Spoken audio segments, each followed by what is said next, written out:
Dito na ikot talaga kami ng ikot. Ayan, nakakarating na kami dito sa one lanes na lang. Isang daanan na lang. See? Ang kitid na ng daan. Ang galing naman sa mga driver. See?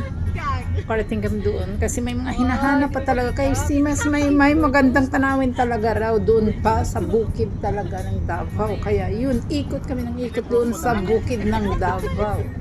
Ayan, nakarating na kami dyan. Saan kami nakarating.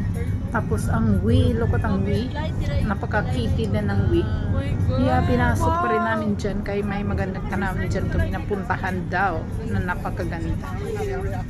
Ayan, di ba? Mga explorer talaga, explorer.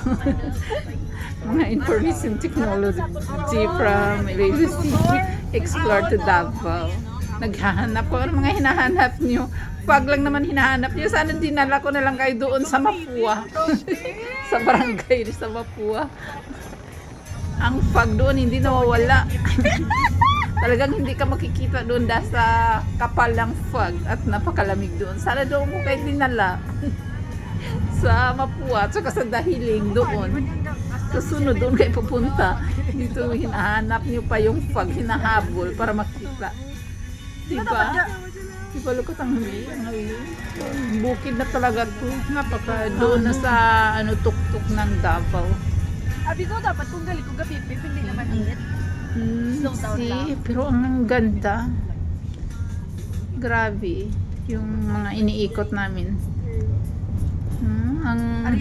Ang galing ni Ma'am